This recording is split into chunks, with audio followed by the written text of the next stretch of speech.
Well, another great day of Stanley Cup playoff hockey is in the books, and we had our first game twos, and it started with Columbus and Tampa Bay, and not too worried, they went 3 periods this time, and Columbus, even after being damn near exhausted in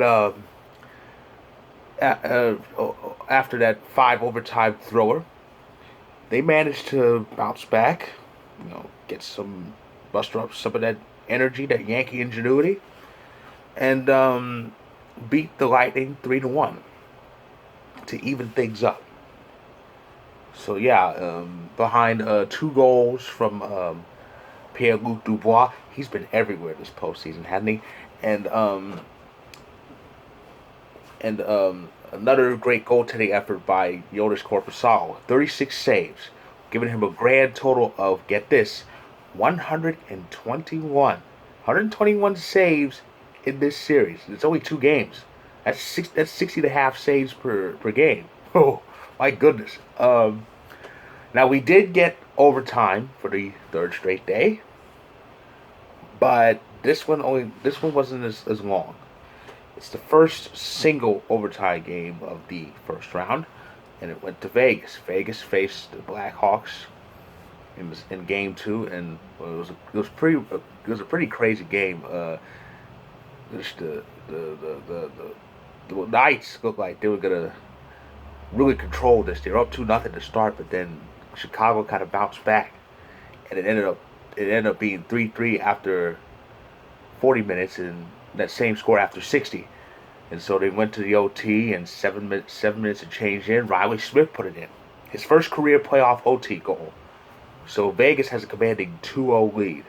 So yeah, I think the Blackhawks realized they're not playing Edmonton. Carolina and Boston, that series is even after Dougie Hamilton scored in the middle of the third period.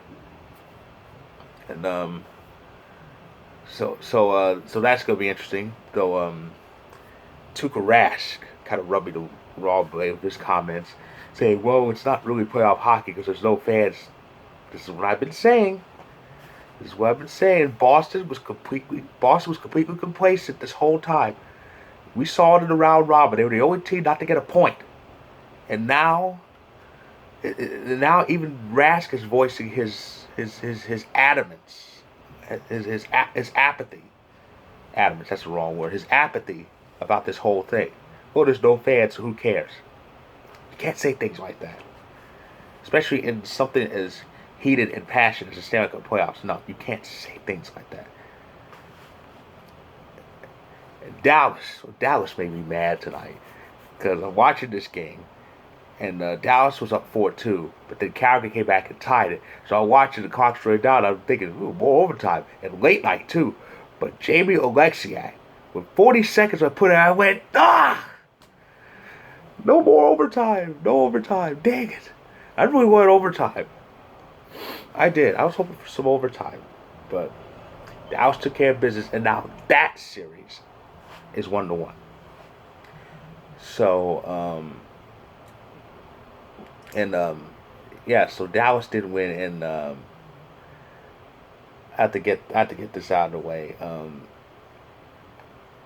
A part of being a hockey fan, I've been a diehard hockey fan since the age of 8 and 9, uh, and part of my hockey fandom involves watching the hockey guys videos on on YouTube, and I've been watching his videos for the last several months, and I enjoy him immensely. I even watched some of his old stuff. I really love. I think my favorite video has to be where he where he mocks a lot of the NHL conspiracy nuts who accuse Bettman of rigging everything in certain favor. That War of 1812 line, that really it's really amusing.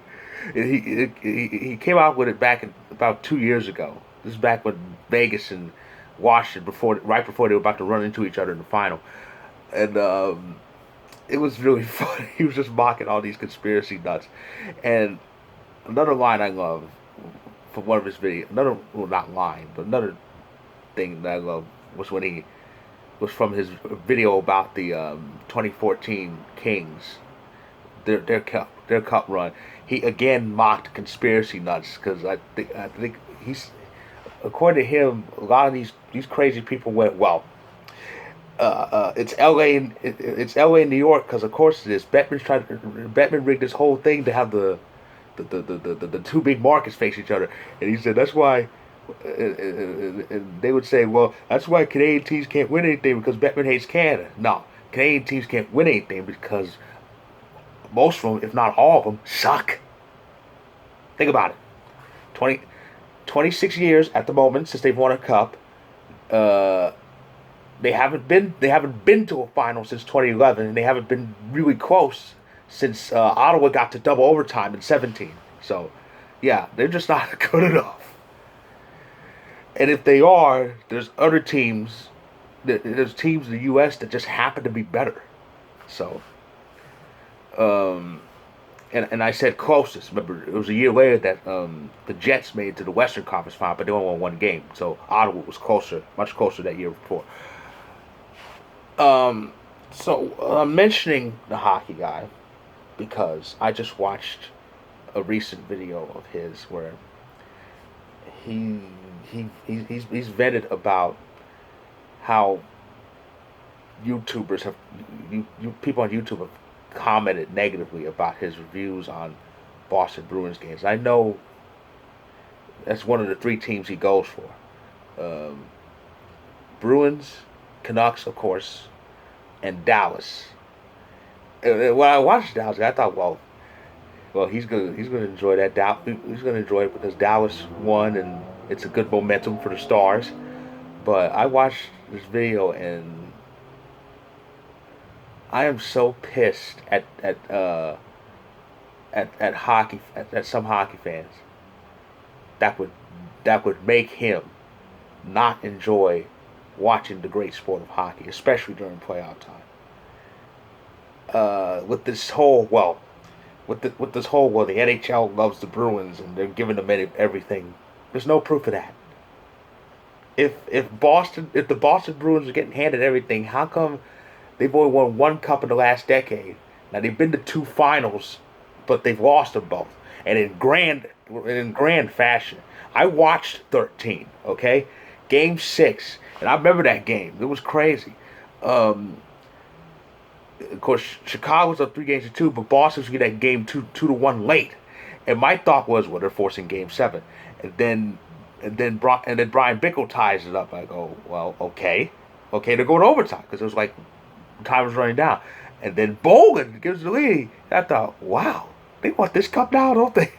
So Chicago beat them, and then they went to the final last year, and St. Louis kind of beat them down in Game 7 on Boston's ice. So tell me again. Oh, and one thing people tend to forget. These NHL loves the Bruins things. One thing they tend to forget. If the NHL loves Boston so much, then how come Cam Neely was shown in his press box during game? I think it was Game 5 when the Blues scored and a penalty wasn't called on them, and I think there probably should have been a penalty called on St. Louis. And the man chucked his water bottle, a full water bottle now, in anger. Like, how could they not call that? So tell me again how the NHL just loves the Bruins. I don't see that. And the hockey guy doesn't see it because it doesn't exist.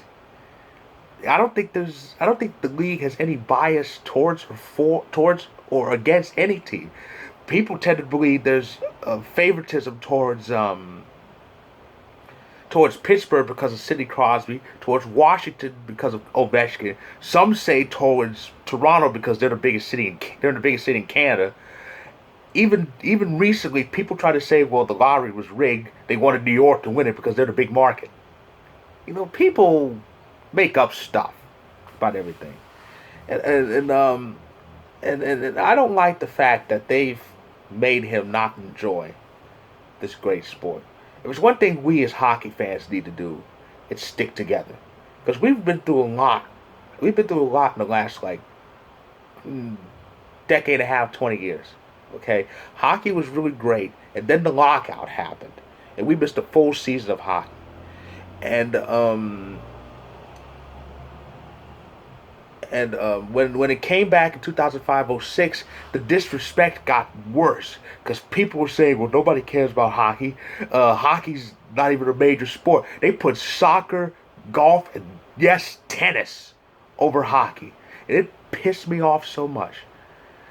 And it got to the point where I just love hockey more and more. I really appreciate it when the lockout happened, because when the lockout happened, I felt like a void was missing. And I feel that to get hockey to a great place, it's at a good place now, but to get it to a real great place, we as hockey fans, no matter what team you cheer for, we all need to stick together. We all do. We can't be tearing down other fans like that. And I didn't like it when I hear that fans were tearing down the hockey guy just because he happens to go for the Bruins. I have no problem with the Bruins. And everything, everything evil in sports is connected to Boston. That's blamed on the Red Sox and the Patriots. It's like the sins of the father thing. The sins of the father fall on the son or whatever. That's because the Red Sox and Patriots. The Bruins had nothing to do with that. They didn't. The Bruins had nothing to do. The worst thing connected to the Bruins is Brad Marchand's antics. That's nothing. All that's because of the Red Sox and mainly the Patriots. The whole everything gate. You name it. The Celtics had nothing to do with it. The Bruins had nothing to do with it. So, so that's it. It's a shame. We as hockey fans need to stick together. And I just wanted to mention that because I'm still hot about it, along with my recap of day 3 of round 1 of the Stanley Cup Playoffs. It was a great day, a great day of games. But I just wanted to get that out because I'm a big fan of hockey guy. I've watched his videos a lot. I've watched some of his old ones quite more than twice, to be honest, because they're great. He's funny, he's informative, and most importantly, he's objective. He's down the middle. He's basically Switzerland. They accuse him of being biased against Bruins. I haven't seen it. But I mean, biased for the Bruins. I haven't seen it. I may have watched because I, as an Avalanche fan, and wonder what does he have to say about the Avalanche. He's had nothing but good things to say about Colorado, and pretty much every team. He's right down the middle. But anyway, I just wanted to get that out of the way and say that tomorrow has a full slate of games. And speaking of the Avalanche, we kick off tomorrow, 2 Eastern, Game 2 in that series against Arizona, and then at 3 Eastern on NBC Sports Network. The Avalanche are on NHL Network. It's Montreal and Philly Game 2, and then Game 2 of the Vancouver St. Louis series at 6:30 Eastern, 3:30 here in the West Coast. Game 2 between the Islanders and Washington, and the first Game 3. It's Game 3 tomorrow between Dallas and Calgary, and it's dead even at 1 each. So that's the slew of games that's coming up tomorrow. So that's my review recap of day 3 of the opening round of the traditional Stanley Cup playoffs. I'll be back tomorrow night to recap tomorrow's action. So until then, my fellow hockey fans, let's all stay together, shall we?